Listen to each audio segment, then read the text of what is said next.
The Love of Frank 19 by David C. Knight. What will happen to love in that far-off day after tomorrow? David C. Knight, editor with a New York trade publisher, agrees with the many impressed by the, quote, range of possible subjects and situations, unquote, in science fiction. The result is a unique love story from that same tomorrow. Minor Planets was the one solid account they had. At first, they naturally wanted to hold on to it. I didn't worry much about the robot's leg at the time.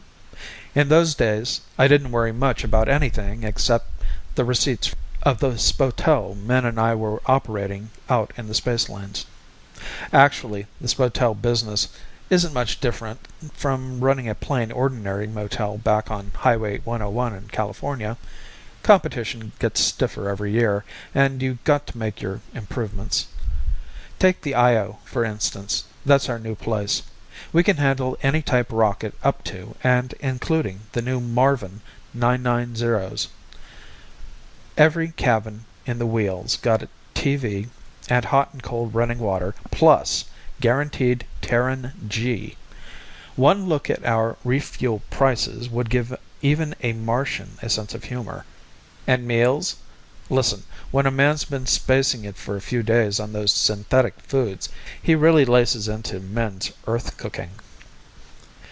Min and I were just getting settled in the spotel game when the leg turned up.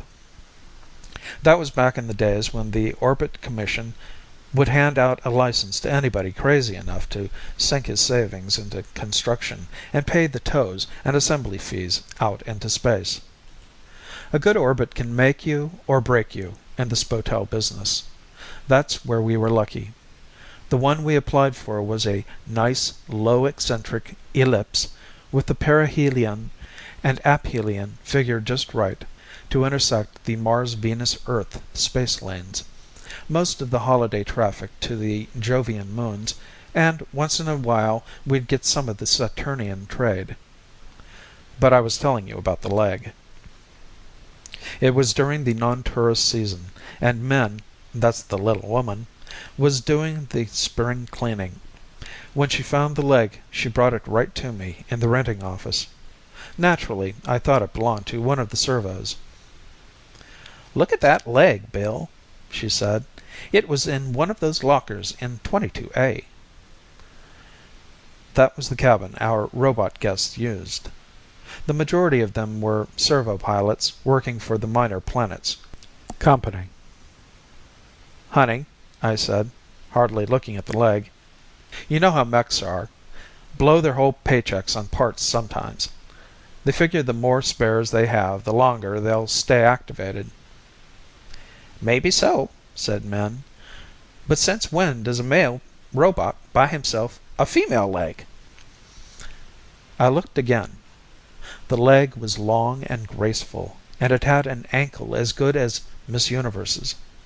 Not only that, the white mylar plastiskin was a lot smoother than the servo's heavy neoprene. "Beats me," I said. "Maybe they're building practical joke circuits into robots these days. Let's give 22A a good going over, Min. If those robes are up to something, I want to know about it." We did, and found the rest of the girl mech. All of her, that is, except the head. The working parts were lightly oiled and wrapped in cotton waste, while the other members and sections of the trunk were neatly packed in cardboard boxes with labels like Solenoids FB 978 or Transistors Lot X45, the kind of boxes robots bought their parts in. We even found a blue dress in one of them. "Check her class and series numbers," Min suggested. I could have saved myself the trouble. They'd been filed off. "Something's funny here," I said. "We'd better keep an eye on every servo guest until we find out what's going on. If one of them is bringing this stuff out here, he's sure to show up with the head next." "You know how strict Minor Planets is with its robot personnel." Min reminded me. We can't risk losing that stopover contract on account of some mech joke. Minor Planets was the one solid account we had, and naturally we wanted to hold on to it. The company was a blue-chip mining operation working the beryllium-rich asteroid belt out of San Francisco. It was one of the first outfits to use servo pilots on its freight runs, and we'd been awarded the refuel rights for 2 years because of our orbital position. The servos themselves were beautiful pieces of machinery and just about as close as science had come so far to producing the pure android. Every one of them was plastic, hand-molded, and of course they were equipped with rationaloid circuits. They had to be to ferry those big cargoes back and forth from the rock belt to Frisco. As rationaloids, Minor Planets had to pay them wages under California law, but I'll bet it wasn't half what the company would have to pay human pilots for doing the same thing. In a couple of weeks' time, maybe 5 servos made stopovers. We kept a close watch on them from the minute they signed the register to the time they took off again, but they all behaved themselves. Operating on a round robot basis the way they did, it would take us a while to check all of them because Minor Planets employed about 40 all told. Well, about a month before the Jovian moon's rush started, we got some action.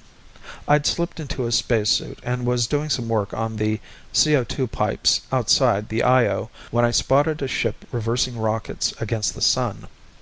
I could tell it was a Minor Planets job by the stubby fins. She jockeyed up to the boom, secured, and then her hatch opened, and a husky servo hopped out into the gangplank tube. I caught the gleam of his Minor Planets shoulder patch as he reached back into the ship for something. When he headed for the airlock, I spotted the square package clamped tight under his plastic arm.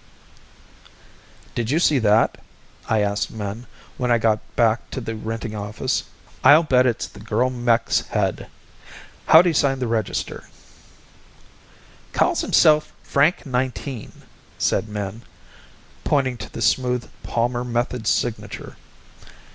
"He looks like a fairly late model, but he was complaining about a bad power buildup coming through the ionosphere. He's repairing himself right now in 22A. "I'll bet," I snorted. "Let's have a look."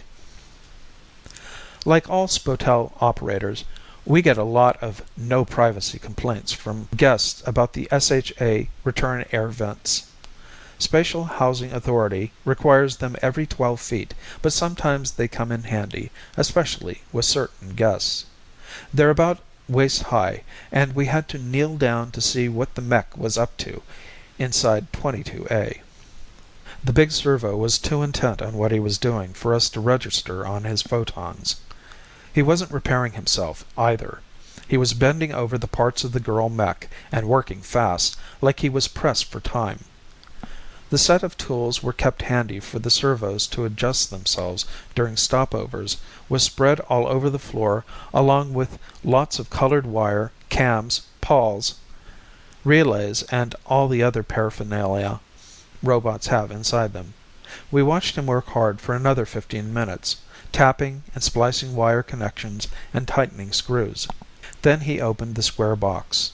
Sure enough, it was a female mech's head, and it had a big mop of blonde hair on top. The servo attached it carefully to the neck, made a few quick connections, and then said a few words in his flat, vibrahum voice. "It won't take much longer, darling. You wouldn't like it if I didn't dress you first." He fished into one of the boxes, pulled out the blue dress, and zipped the girl mech into it. Then he leaned over her gently and touched something at the back of her neck. She began to move, slowly at first, like a human who's been asleep for a long time. After a minute or two, she sat up straight, stretched, fluttered her mylar eyelids, and then her small photons began to glow like weak flashlights. She stared at Frank 19, and the big servos stared at her, and we heard a kind of trembling whir from both of them. Frank, Frank, darling, is it really you? Yes, Elizabeth. Are you all right, darling? Did I forget anything? I had to work quickly. We have so little time. I'm fine, darling. My DX voltage is lovely. Except, oh, Frank, my memory tape. The last it records is... Deactivation. Yes, Elizabeth, you've been deactivated nearly a year.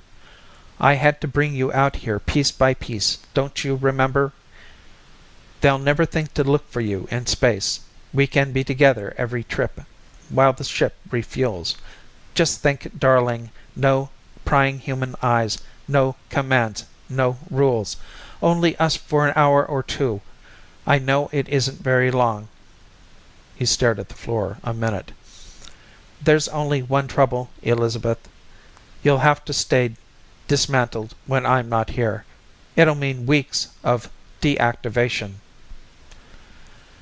The girl mech put a small plastic hand on the servo's shoulder. I won't mind, darling. Really, I'll be the lucky one. I'd only worry about you having a power failure or something. This way I'd never know. Oh, Frank, if we can't be together, I'd prefer the junk pile. Elizabeth, don't say that. It's horrible. But I would. Oh, Frank, why can't Congress pass robot civil rights? It's so unfair of human beings. Every year they manufacture us more like themselves, and yet we're treated like slaves. Don't they realize we rationaloids have emotions? Why, I've even known sub-robots who've fallen in love like us. I know, darling. We'll just have to be patient until RCR goes through. Try to remember how difficult it is for the human mind to comprehend our love, even with the aid of mathematics. As rationaloids, we fully understand the basic attraction which they call magnetic theory. All humans know is that if the robot sexes are mixed, a loss of efficiency results. It's only normal and temporary, like human love, but how can we explain it to them? Robots are expected to be efficient at all times. That's the reason for robot non-fraternization, no mailing privileges, and all those other laws. I know, darling. I try to be patient. Oh, Frank, the main thing is we're together again. The big servo checked the chronometer that was sunk into his left wrist, and a couple of wrinkles creased across his neoprene forehead. Elizabeth, he said, I'm due on Hidalgo in 36 hours. If I'm late, the mining engineer might suspect in 20 minutes I'll have to start Don't say it, darling. We'll have a beautiful 20 minutes. After a while, the girl mech turned away for a second, and Frank 19 reached over softly and cut her power. While he was dismantling her, Min and I tiptoed back to the renting office.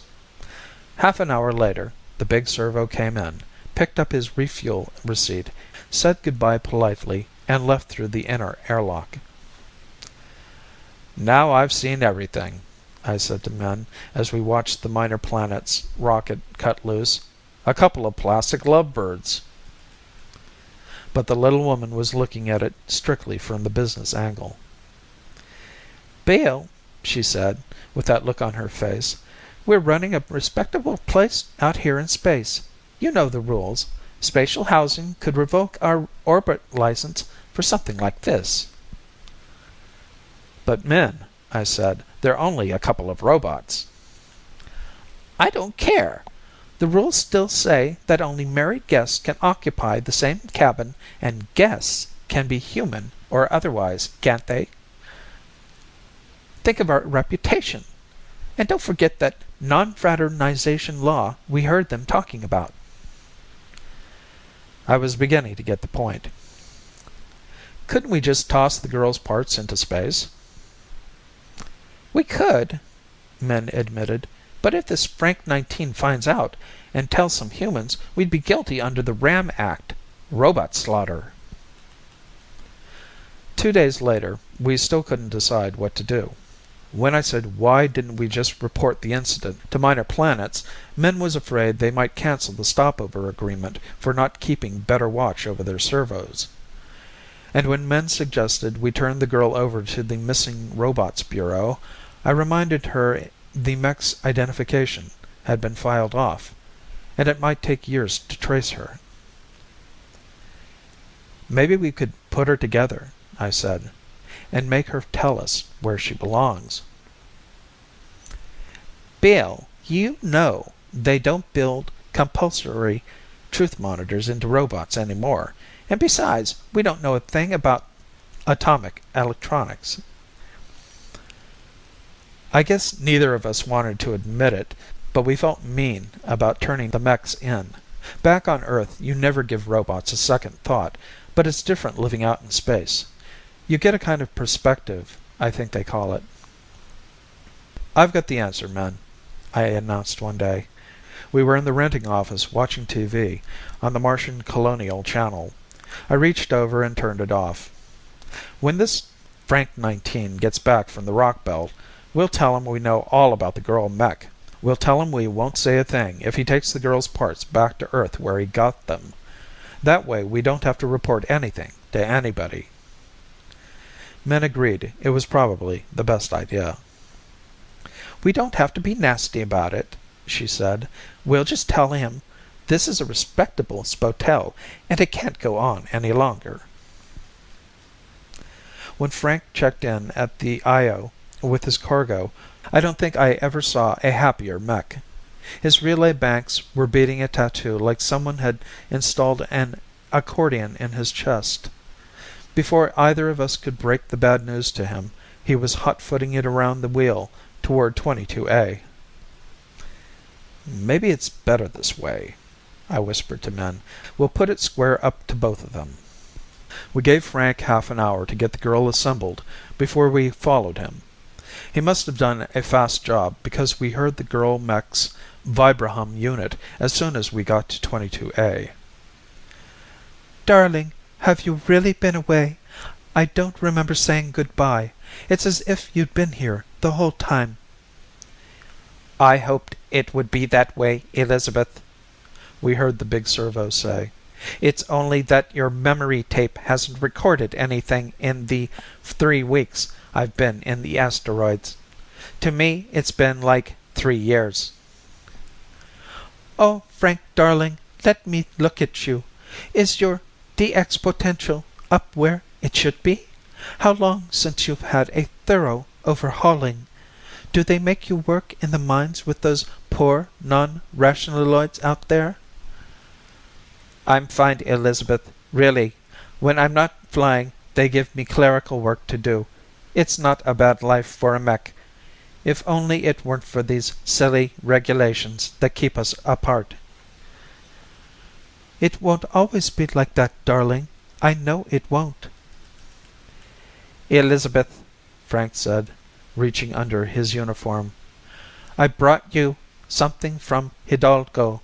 I hope you like it. I kept it in my spare parts slot so it wouldn't get crushed.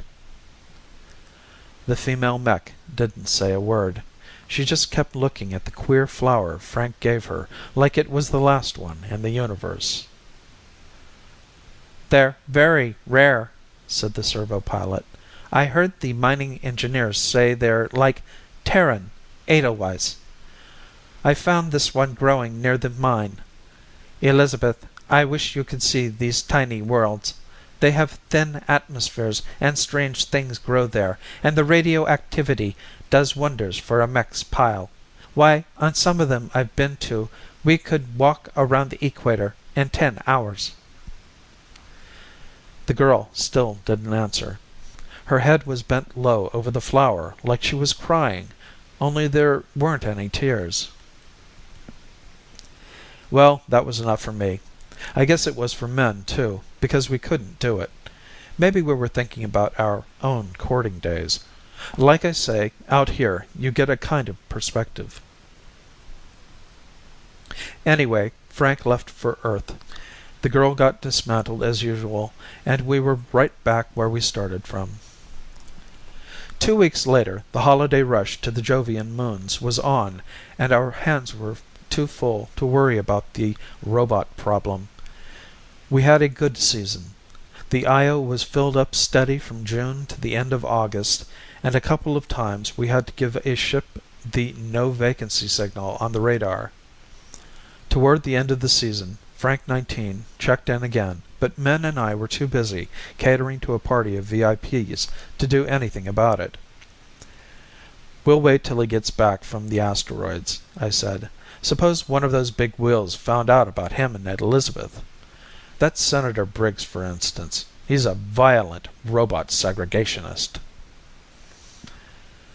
The way it worked out, we never got a chance to settle it our own way. The Minor Planets Company saved us the trouble. 2 company inspectors, a Mr. Roberts and a Mr. Wynn, showed up while Frank was still out on the rock belt and started asking questions. Wynn came right to the point.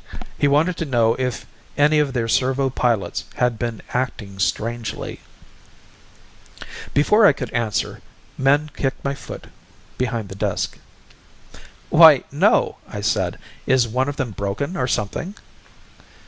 "Can't be sure," said Roberts. "Sometimes these rationaloids get shorts in their DX circuits. When it happens, you've got a minor criminal on your hands." "Usually manifests itself in petty theft," Wynn broke in. "They'll lift stuff like wrenches or pliers and carry them around for weeks.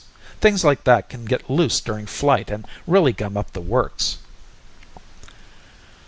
"We've been getting some suspicious blips on the equipment around the loading bays," Roberts went on, "but they stopped a while back. We're checking out the research report.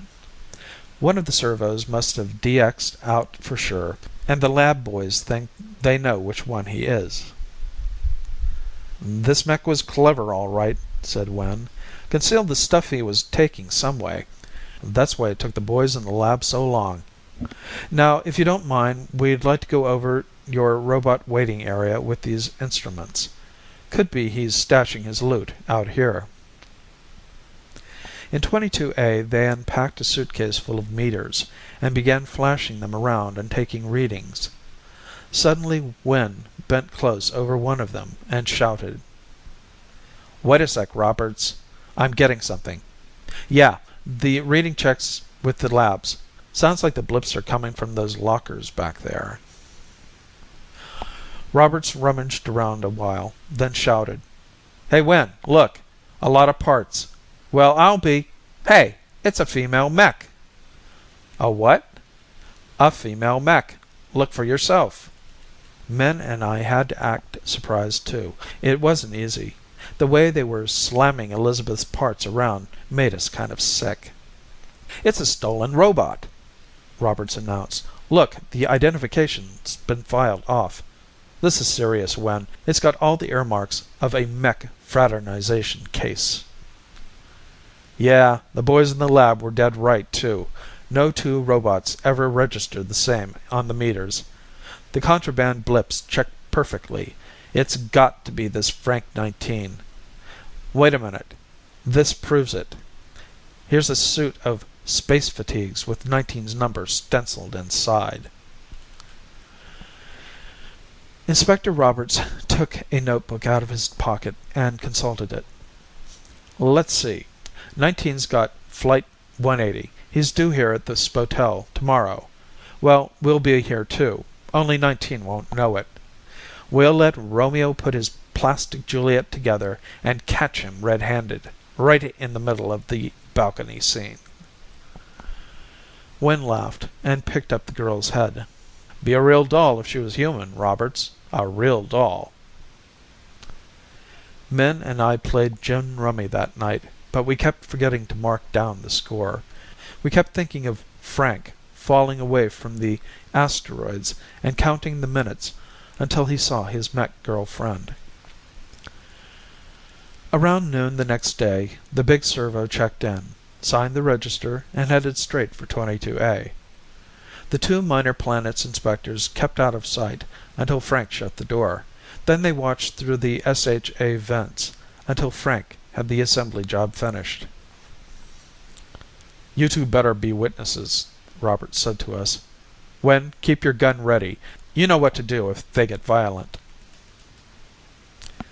Roberts counted 3 and kicked the door open. "Freeze, you mechs! We got you in the act, 19. Violation of Company Rules 12 and 21. Carrying of contraband cargo and robot fraternization." "This finishes you at Minor Planets, 19, growled Wen. "Come clean now, and we might put in a word for you at Robot Court. If you don't, we can recommend a verdict of materials reclamation. The junk pile to you." Frank acted as if someone had cut his power. Long creases appeared in his big neoprene chest as he slumped hopelessly in his chair. The frightened girl robot just clung to his arm and stared at us. "I'm so sorry, Elizabeth," the big servo said softly. "I'd hoped we'd have longer. It couldn't last forever." "Quit stalling, 19, said Wen. Frank's head came up slowly, and he said, "I have no choice, sir. I'll give you a complete statement. First, let me say that Rationaloid Robot Elizabeth 7, number DX78-947, Series S, Specialty, Sales Demonstration, is entirely innocent. I plead guilty to inducing Miss 7 to leave her place of employ, Atomover Motors, Incorporated, of disassembling and concealing Miss 7, and of smuggling her as unlawful cargo aboard a Minor Planets freighter to these premises." "That's more like it," chuckled Roberts, whipping out his notebook. "Let's have the details." "It all started," Frank said, "when the California legislature passed its version of the Robot Leniency Act 2 years ago. The act provided that all rationaloid mechanisms, including non-memory types, received free time each week based on the nature and responsibilities of their jobs. Because of the extra-terran clause, Frank found himself with a good deal of free time when he wasn't flying the asteroid circuit. "At first, humans resented us walking around free," the big servo continued. 4 or 5 of us would be sightseeing in San Francisco, keeping strictly within the robot zones painted on the sidewalks, when people would yell, 'Junko,' or 'Grease bag,' or other names at us. Eventually it got better when we learned to go around alone. The humans didn't seem to mind an occasional mech on the streets, but they hated seeing us in groups. At any rate, I'd attended a highly interesting lecture on photosynthesis in plastic products one day at the city center when I discovered I had time for a walk before I started back for the rocket port." Attracted by the lights along Van Ness Avenue, Frank said he walked north for a while along the city's automobile row. He'd gone about 3 blocks when he stopped in front of a dealer's window. It wasn't the shiny new Atomovar sports jetabout that caught Frank's eye. It was the charming demonstration robot in the sales room who was pointing out the car's new features. "I felt an immediate overload of power in my DX circuit," the servo pilot confessed. "I had to cut in my emergency condensers before the gain flattened out to normal. Miss 7 experienced the same thing. She stopped what she was doing and we stared at each other. Both of us were aware of the deep attraction of our mutual magnetic domains. Although physicists commonly express the phenomenon in such units as Gilbert's, Maxwell's, and Oersted's, We robots know it to be our counterpart of human love." At this, the two inspectors snorted with laughter. "I might never have made it back to the base that night," said Frank, ignoring them, "if a policeman hadn't come along and rapped me on the shoulder with his nightstick. I pretended to go, but I doubled around the corner and signaled I'd be back." Frank spent all of his free time on Van Ness Avenue after that. "It got so Elizabeth knew my schedules and expected me between flights. Once in a while, if there was no one around, we could whisper a few words to each other through the glass." Frank paused, then said, "As you know, gentlemen, we robots don't demand much out of activation. I think we could have been happy indefinitely with this simple relationship, except that something happened to spoil it. I'd pulled in from Vesta late one afternoon, got my pass as usual from the robot supervisor, and gone over to Van Ness Avenue when I saw immediately that something was the matter with Elizabeth. Luckily it was getting dark and no one was around. Elizabeth was alone in the salesroom going through her routine.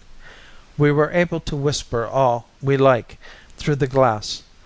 She told me that she'd overheard the sales manager complaining about her low efficiency recently, and that he intended to replace her with a newer model of another series. Both of us knew what that meant. Materials reclamation. The junk pile." Frank realized he'd have to act at once.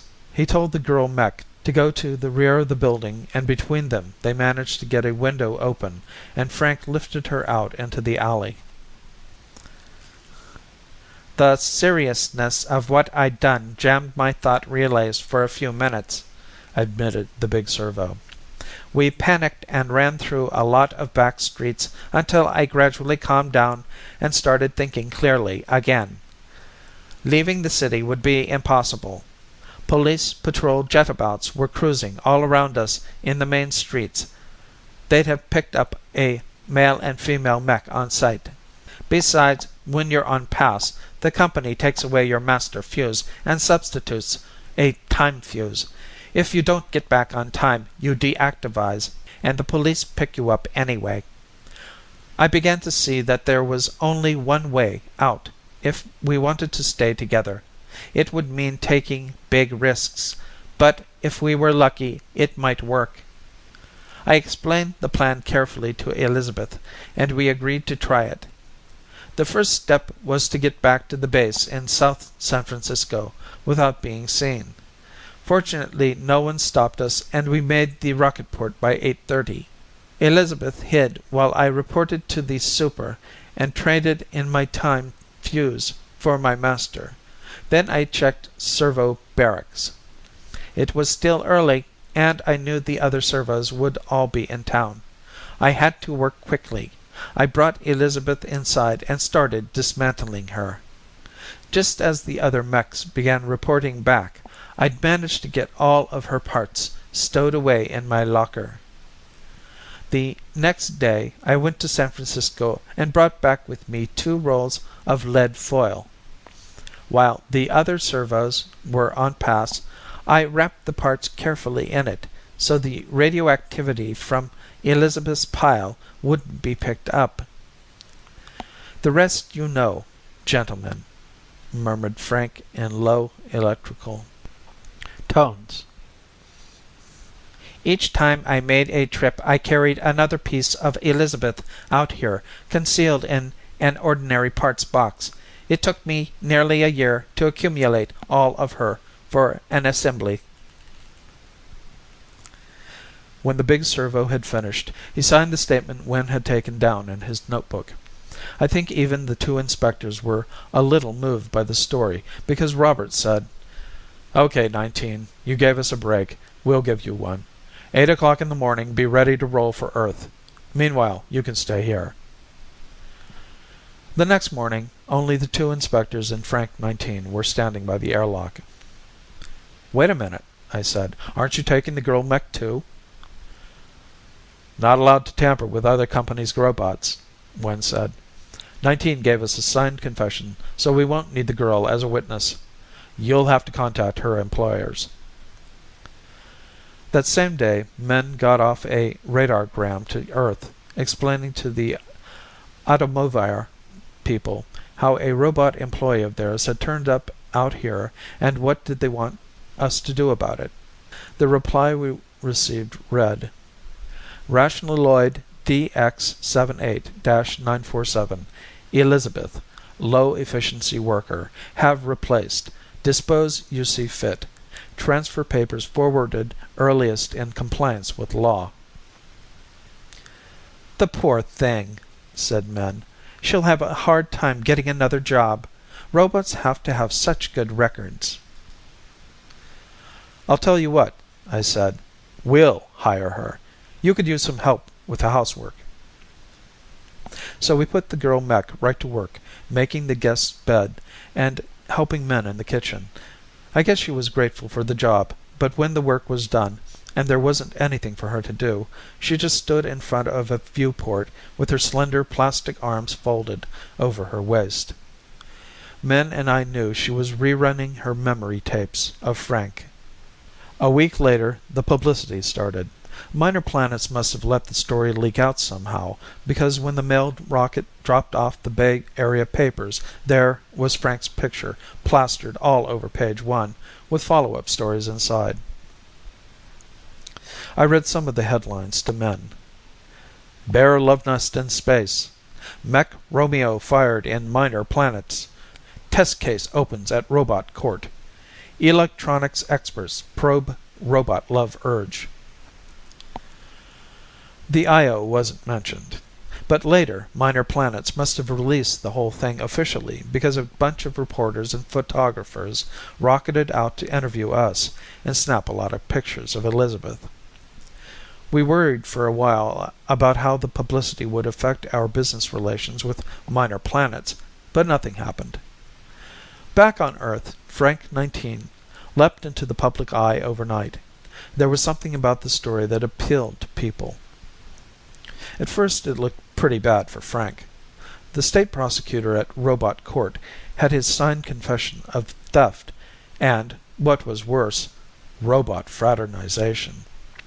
And then, near the end of the trial, a young scientist named Scott introduced some new evidence and the case was remanded to the Sacramento Court of Appeals. It was Scott's testimony that saved Frank from the junk pile. The big servo got off with only a light sentence for theft because the judge ruled that in the light of Scott's new findings, robots came under human law, and therefore no infraction of justice had been committed. Working independently in his own laboratory, Scott had proved that magnetic flux lines in male and female robot systems, while at first deteriorating to both, were actually behaving according to the para-emotional theories of von Bohler. Scott termed the condition hysteric puppy love, which, he claimed, had many of the advantages of human love if allowed to develop freely. Well, neither Min nor I pretended we understood all his equations, but they sure made a stir among the scientists. Frank kept getting more and more publicity. First we heard he was serving his sentence in the Mech Correction Center at La Jolla. Then we got a report that he'd turned up in Hollywood. Later it came out that Galactavision Pictures had hired Frank for a film and had gone $10,000 bail for him. Not long after that, he was getting billed all over Terra as the sensational first robot star. All during the production of Forbidden Robot Love, Frank remained lead copy for the newspapers. Reporters liked to write him up as the Valentino of the robots. Frank 19 fan clubs, usually formed by lonely female robots against their employers' wishes, sprang up spontaneously through the East and Middle West. Then somebody found out that Frank could sing, and the human teenagers began to go for him. He got so everywhere you looked, and everything you read, there was Frank staring you in the face. Frank in tweeds on the golf course. Frank at Ciro's or the Brown Derby in evening clothes. Frank posing in his sports jetabout against a blue Pacific background. Meanwhile, everybody forgot about Elizabeth Seven. The movie producers had talked about hiring her as Frank's leading lady until they found out about a new line of female robots that had just gone on the market. When they screen tested the whole series and picked a lovely Mylar rationaloid named Diana 12, it hit Elizabeth pretty hard. She began to let herself go after that, and Min and I didn't have the heart to say anything to her. It was pretty obvious she wasn't oiling herself properly. Her hair wasn't brushed, and she didn't seem to care when one of her photons went dead. When Forbidden Robot Love premiered simultaneously in Hollywood and New York, the critics all gave it rave reviews. There were pictures of Diana 12 and Frank making guest appearances all over the country. Back at the IO, we got in the habit of letting Elizabeth watch TV with us, sometimes in the renting office, and one night there happened to be an interview with Frank and Diana at the Sands Hotel in Las Vegas. I guess seeing the pretty robot starlet and her Frank sitting so close together in the nightclub must have made the girl mech feel pretty bad. Even then, she didn't say a word against the big servo. She just never watched the set again after that. When we tabbed up the IO's receipts that year, they were so good, Min and I decided to take a month off for an Earthside vacation. Min's retired brother in Berkeley was nice enough to come out and look after the place for us while we spent 4 solid weeks soaking up the sun in Southern California. When we got back out to the spotel, though, I could see there was something wrong by the look on Jim's face. "It's that girl robot of yours, Bill," he said. "She's gone and deactivated herself." We went right to 22A and found Elizabeth Seven stretched out on the floor. There was a screwdriver clutched in her hand, and the relay banks in her side were exposed and horribly blackened. "Crazy mech shorted out her own DX," Jim said. Min and I knew why. After Jim left for Earth, we dismantled Elizabeth the best we could and put her back in Frank's old locker. We didn't know what else to do with her. Anyway, the slack season came and went, and before long we were doing the spring cleaning again and wondering how heavy the Jovian Moons trade was going to be. I remembered I'd been making some repairs outside and was just hanging up my spacesuit in the renting office when I heard the radar announcing a ship.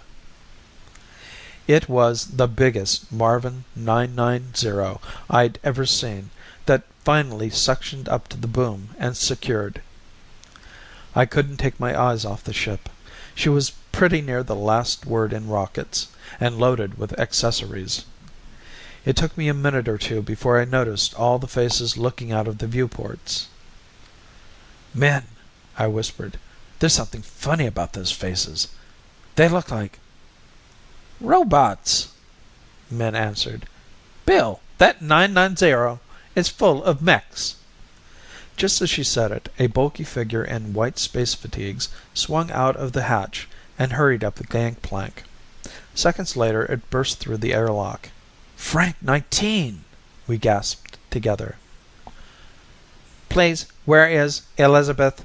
he hummed anxiously. "Is she all right? I have to know." Frank stood perfectly still when I told him about Elizabeth's self-deactivation. Then a pitiful shudder went through him, and he covered his face in his big neoprene hands. "I was afraid of that," he said, barely audibly. "You haven't—" "No," I said. "She's where you always kept her." With that, the big servo pilot took off for 22A like a berserk robot, and we were right behind him. We watched him tear open his old locker and gently lay out the girl mech's parts so he could study them. After a minute or two, he gave a long sigh and said, "Fortunately, it's not as bad as I thought. I believe I can fix her." Frank worked hard over the blackened relays for 20 minutes. Then he set the unit aside and began assembling the girl. When the final connections were made and the damaged unit installed, He flicked on her power. We waited, and nothing happened. 5 minutes went by. 10. Slowly the big robot turned away, his broad shoulders drooping slightly. "I've failed," he said quietly. "Her DX doesn't respond to the gain." The girl mech in her blue dress lay there motionless where Frank had been working on her as the servo pilot muttered over and over, "It's my fault I did this to you." Then men shouted, "Wait, I heard something." There was a slow click of a relay and movement. Painfully, Elizabeth Seven rose on one elbow and looked around her. "Frank, darling," she murmured, shaking her head, "I know you're just old memory tape. It's all I have left." "Elizabeth, it's really me. I've come to take you away. We're going to be together from now on." "You, Frank? This isn't just old feedback? You've come back to me?" "Forever, darling. Elizabeth, do you remember what I said about those wonderful green little worlds, the asteroids? Darling, we're going to one of them. You and the others will love Alinda. I know you will. I've been there many times." "Frank, is your DX all right? What are you talking about?" "How stupid of me, darling. You haven't heard. Elizabeth, thanks to Dr. Scott, Congress has passed robot civil rights. And that movie I made helped swing public opinion to our side. We're free. The minute I heard the news, I applied for interplanetary for homestead rights on Alinda. I made arrangements to buy a ship with the money I'd earned, and then I put ads in all the robot wanted columns for volunteer colonizers. You should have seen the response. We've got 30 robot couples aboard now and more coming later. Darling, we're the first pioneer wave of free robots. On board we have tons of supplies and parts, everything we need for building a sound robot culture." "Frank 19," said the girl mech suddenly. "I should be furious with you. You and that Diana 12. I thought—" The big servo gave a flat whirring laugh. "Ha ha ha! Diana and me? But that was all publicity, darling. Why, right at the start of the filming, Diana fell in love with Sam 17, one of the other actors. They're on board now." "Robot civilization," murmured the girl after a minute. "Oh, Frank, that means robot government, robot art, robot science." "And robot marriage," hummed Frank softly. "There has to be robot law, too. I've thought it all out. As skipper of the first robot-owned rocket, I'm entitled to marry couples in deep space at their request." "But who marries us, darling? You can't do it yourself." "I thought of that, too," said Frank, turning to me. "This human gentleman has every right to marry us. He's in command of a moving body in space, just like the captain of a ship. It's perfectly legal. I looked it up in the Articles of Space. Will you do it, sir?" Well, what could I say, when Frank dug into his fatigues and handed me a Gideon prayer book marked at the marriage service? Elizabeth and Frank said their I do's right there in the renting office, while the other robot colonizers looked on. Maybe it was the way I read the service. Maybe I should have been a preacher. I don't know. Anyway, when I pronounced Elizabeth and Frank robot and wife, that whole bunch of lovesick mechs wanted me to do the job for them, too. Big copper work robots, small aluminum salesgirl mechs, plastoid clerks and typists, squatty little mu-metal lab servos, rationaloids, non-rationaloids, and just plain sub-robots, all sizes and shapes. They all wanted individual ceremonies, too. It took till noon the next day before the last couple was hitched and the 9 90 left for Alinda. Like I said, the spotel business isn't so different from the motel game back in California. Sure, you got improvements to make, but a new sideline can get to be pretty profitable, if you get in on the ground floor. Min and I got to thinking of all those robot colonizers who'd be coming out here. Interplanetary cleared the license just last week. Min framed it herself and hung it next to our orbit license in the renting office. She says a lot of motel owners do all right as justices of the peace.